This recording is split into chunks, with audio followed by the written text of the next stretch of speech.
the NBA landscape continues to take shape as this offseason has really had some very intriguing storylines. Here to break it down with us, as he does each week at this time, it's Alex Kennedy, hoopshype.com, here on the Sports Bash 97.3 ESPN. Alex, and things never seem to slow down, man, as we wake up this morning and see more news out there. The East got a little reshaping over the last couple of days with Boston getting Gordon Hayward, but to make room for him, somebody had to go, and Avery Bradley is now in Detroit. Marcus Morris is in Boston. So kind of give us your overview of how the Hayward deal really reshaped Boston's look entering this season. Well, I'm a big Avery Bradley fan. I think he's one of the best perimeter defenders in the NBA. If you talk to players, about best defenders, his name almost always comes up. When he wasn't named to one of the All-NBA defensive teams, players were really surprised and were very vocal about that. So I think he's someone that was huge for this team. And while I love the Hayward pickup, losing Bradley is really going to hurt that backcourt. I think that, he was really important alongside Isaiah Thomas, because Isaiah is obviously a great offensive player, but it's going to be harder to hide him on defense now. Yeah, they still have perimeter defenders like Marcus Smart and Jay Crowder, but Bradley was someone that it was just so important to that team. So it was unfortunate. I think when you look at that Boston team, everyone kind of thought that they closed the gap on Cleveland a little bit because they were looking at that team as a whole with Bradley still included. Now, you factor in the fact, he's gone, and they're going to have to make adjustments. The team is still very talented, but there's no question that losing him is going to hurt. And for Detroit, it's huge. Avery Bradley, like I said, one of the better defenders in the NBA, very good two-way player. In recent years, he went from being kind of a 3-and-D guy where he knocks down open threes and defends to being a really, really solid player that's probably going to get paid a lot of money next summer. That's another reason why Boston traded him. But for Detroit, their roster looks really good now, and it's clear they're trying to make the playoffs and end that drought. Yeah, a couple things. Number one, on Boston, I know Hayward's an all-star, and I know he's an upgrade in player. But did Boston make a lateral move by adding Hayward but losing Olynyk and Bradley and potentially another guy? It's possible. I think it really depends on how Gordon Hayward fits there. I think that Brad Stevens will do a really good job of getting the most out of Gordon Hayward, and he is one of the better small forwards in the NBA. So, I think it really depends on who steps up in Avery Bradley's place. If it's Marcus Smart, if they can find someone that's a really good replacement, then, it was a good pickup, and I understand the move. If they struggle to replace Bradley's production, then, and I think they will, because I don't think Smart is a good enough shooter to be able to step in and fill the role that Bradley did.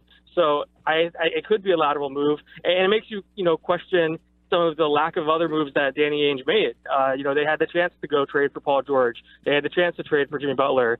Yet instead they, clung to their assets and decided not to do anything. They kept all their draft picks and their young players. Now, you basically have to dump Kelly Olynyk for nothing, dump Avery Bradley in a salary dump. So now you're getting rid of assets, and, the piece you land is Gordon Hayward, who I would argue isn't as good as George or Butler. So it just kind of makes you question some of the other lack of moves too. Alex Kennedy, hoopshype.com. And then another domino effect of that is, okay, we've got Avery Bradley. We don't need KCP, who now becomes unrestricted. Right. And you wonder how that would have changed the landscape had that decision been made a week ago. Oh, yeah, for sure. I mean, there's a lot of teams that I think would have thrown a lot of money at KCP. Now it seems like Brooklyn is the team that's going to land him. Otto Porter is going to have his offer sheet matched by the Washington Wizards. So it's looking like Brooklyn's going to land Caldwell Pope. They're talking about a max contract with him, or close to max contract. So, you look at what Brooklyn's done this offseason. They bring in D'Angelo Russell and Kentavious Caldwell-Pope, completely changed their backcourt. It's pretty interesting. And those are two young players, too, guys that are up and coming. And that's really what they've been chasing after in free agency and in trades, because they obviously don't have any draft picks. The Boston Celtics own their first-round picks. So, they found a really, interesting way to land young players. And I think, this team now is in a decent position to compete going forward. They're trying to put a young core together. Then obviously they have some veterans there. Trevor Booker was just actually on the Hoop Site podcast and kind of talked about their offseason and the way they're rebuilding things there. They have an interesting way of building that thing up. And in a few years, they could be relevant if some of these guys pan out. Alex Kennedy, hoopshype.com. Check out the Hoops Hype podcast at Alex Kennedy NBA. So let me ask you this question, your opinion. We talked about this earlier in our show. Did Boston close the gap on Cleveland, or did they just separate themselves for number 3? I think it's the latter. I think they separated themselves from number 3, but I still feel like Cleveland's the better team. Obviously, if you're Boston, you have to do what you can to add talent and keep the championship window open. I mean, that's been the big thing for them. Remaining flexible and having the ability to keep spending money and keep having draft picks. But I think if you look at just this upcoming season, Cleveland's still the better team. I'm not sure there's a team in the Eastern Conference that can challenge them still. I do think Boston is by far now the number 2 team in the East. The teams like Washington, Toronto, Milwaukee, those teams, they're right there, and they're going to be, trying their best to compete.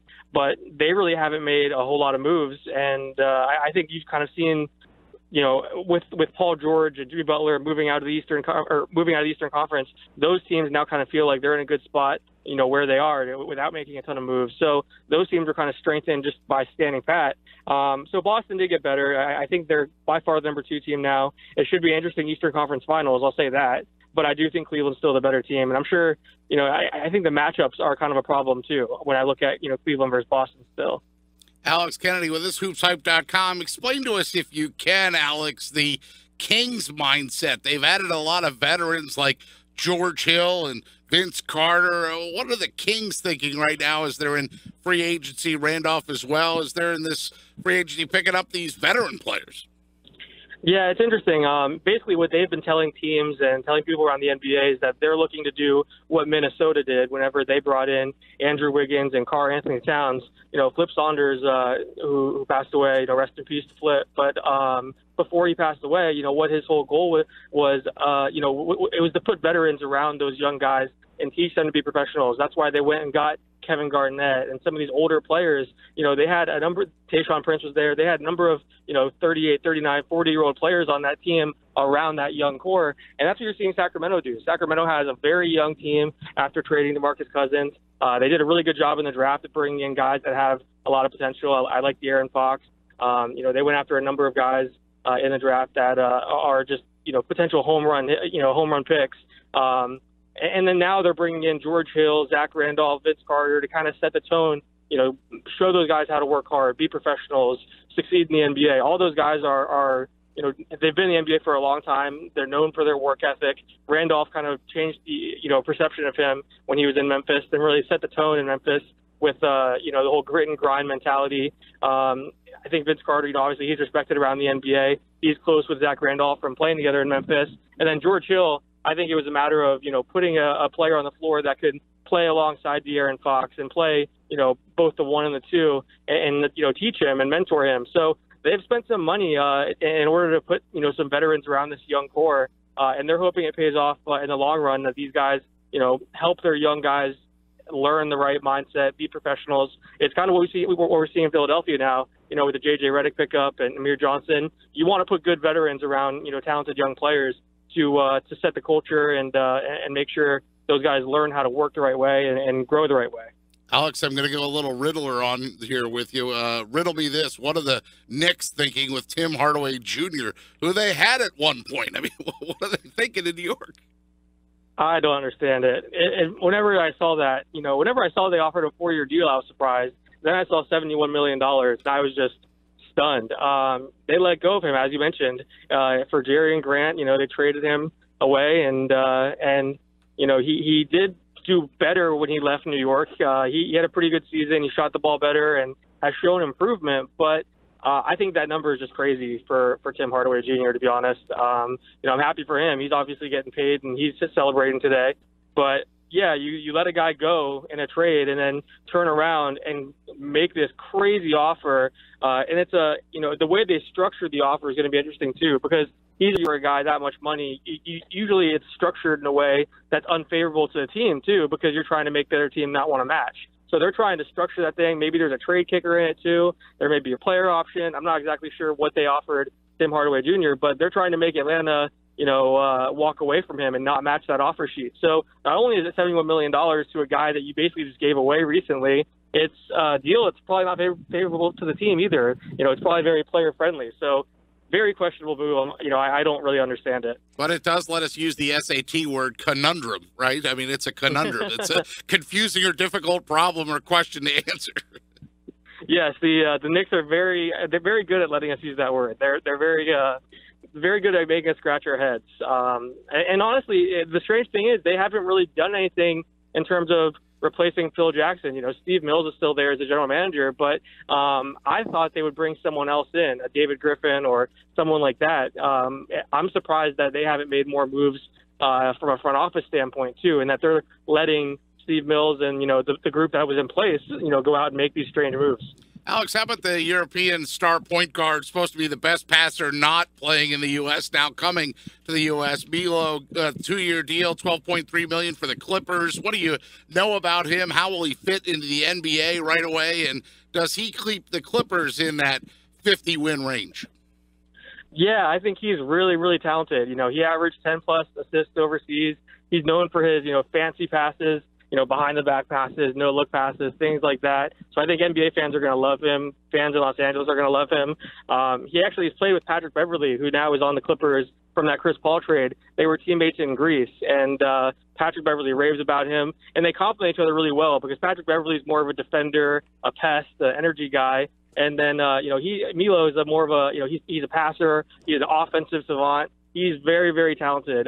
He's, for a long time, been considered one of the best players not in the NBA. People were wondering, at what point he would be signed by an NBA team. A number of teams were showing interest in him this summer. He's 30 years old, so it's not like he's a project. He's not a guy that, they're going to develop. He's ready to play right away. They're bringing him in probably to be the starting point guard and replace Chris Paul. So he's one of those guys that I think people are going to go from not knowing at all to, he's going to be a household name that's in a lot of highlight packages very soon. Alex Kennedy, hoopshype.com, at Alex Kennedy NBA on Twitter. Alex, Washington in trouble. I mean, that Bogdanovich, he leaves. That was a pretty bad, turns out to be a bad trade. They give up a first-round pick, then they lose him. They offered big money to Wall. He doesn't seem like he's all that jumping up and down to sign that thing. Is the writing on the wall that Washington team could take a step back, number one, and number two, that John Wall could consider bolting there soon? Well, it's interesting. They're in a tough spot just because I think there's some chemistry issues behind the scenes there. And I don't think it's John Wall and Bradley Beal either, because there's been a lot of talk about that. I know those rumors, but I think there's other players that are involved. I think that there's some tensions there behind the scenes that have contributed to things. I think the fact that John Wall has had, tried very hard to recruit stars to Washington, but has been spurned. You had Kevin Durant not even meet with the Wizards last offseason whenever that was, his hometown team, and John Wall was friends with him. A number of other players that he's tried to recruit have, turned away and not been interested. He wanted Paul George and really tried hard to, convince Paul to try to, make a trade and try to get the Pacers to trade him to Washington. I think he's going to eventually sign this extension, but I think this is Wall sending a message. I think it's him making it clear that, they need to put together a team that's going to compete for championships. They need to make some changes. They need to improve the culture there. So it's interesting. I think, he's definitely sending a message by waiting to sign this extension. He could eventually, if he doesn't sign it, then he could opt for free agency, and that's obviously much riskier. But I don't think he's unhappy with Washington either. I think he loves Washington. He told me earlier this, offseason on the Hoops Night podcast that he wanted to stay in Washington his whole career. So I don't think that's the issue. I think it's just some of the personalities there and some of the circumstances there that he's unhappy with. As we look forward here, we've seen Golden State just get better. I mean, they keep adding some pieces. Cleveland kind of just sitting in the weeds here. Are they going to be able to do anything? Will Cleveland get involved in free agency here? Yeah, they've tried to reach out to Jamal Crawford. He's currently working on a buyout with the Atlanta Hawks. LeBron James has been recruiting Jamal Crawford, and he's someone that is obviously 3-time Sixth Man of the Year, someone that can help their bench scoring. But You look at that team, and it's just really hard to imagine them competing seriously with the Golden State Warriors. The Warriors re-signed their entire core, from Kevin Durant to Steph Curry to Andre Iguodala to Sean Livingston. David West comes back, and then you add 2 more shooters and Nick Young and Omri Caspi that are just going to make them even better, because those guys can play multiple positions and stretch the floor and, give those superstars a break. It's hard to imagine anyone beating Golden State unless there are injuries. I mean, right now, if you're a team like Cleveland or Houston or Boston, you're hoping, you're basically preparing in the event that, Golden State isn't healthy. That's the only way you're going to compete for a championship. And that's, it's really tough. It's really unfortunate. I think there's not really going to be much parity in the NBA this upcoming season. Yeah, I saw your former colleague over at Basketball Insider, Steve Kyler, tweet that a lot of GMs have kind of indicated, hey, we're up for the tank for this year. We're on board because we know we can't compete, and I guess some of that has to do with, hey, look at what Philadelphia, look at what Phoenix, look at what the Lakers, look at what some of these teams are starting to look like. Yeah, I mean, I think if you see evidence that it works, and then you take the, this extreme that where there's one team. I think in the NBA, we're used to seeing, a small handful of teams that are legitimate contenders. If you go back and look, each year you can pretty much count the legitimate contenders on, one hand. Maybe there's 6, 7. So, I mean, the NBA, it's not like every year there's a ton of contenders, but for it to be this extreme where there's one team that almost everyone unanimously agrees will win the championship if they're healthy, that's where you get into situations where teams aren't going to mortgage their future. They're not going to, make a, like, for example, the Paul George situation. The reason Indiana couldn't get more for Paul George is because most years, if there's a championship window that's open, you're going to have teams that are willing to take him on as a rental and try to make a move to compete for a championship. I think right now, a lot of teams look around the NBA and say, why would we give away picks in the future whenever Golden State has the next 3-4 years on lock? I think teams are definitely going to hold on to their first-round picks.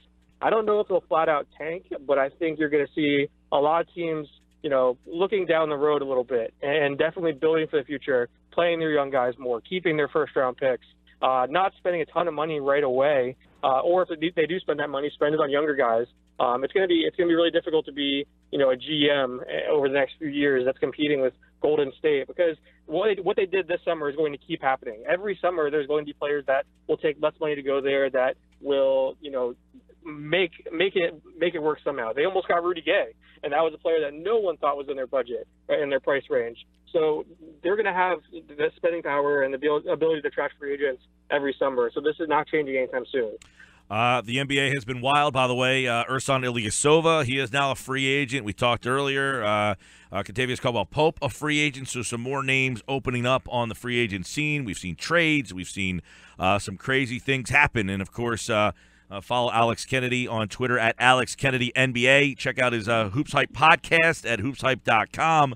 And that one with Trevor Booker, really interesting as well. He had some very interesting things to say. In fact, he basically admitted, hand the trophy over to Golden State, right? It's weird to hear an NBA player acknowledge that, hey, there's a team that's in the league, and I know they're going to win the championship, because these guys are so uberly competitive.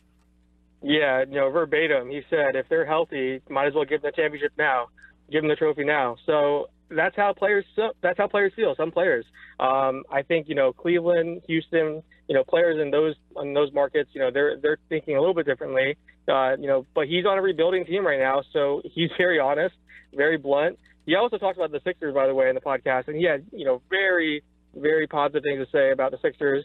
He coached Markelle Fultz a few years ago when he was a counselor at camp, at one of these camps for up-and-coming high school players. So he got to know Fultz, and he said immediately he knew he would be a star, he would be someone that he'd be playing against in the NBA.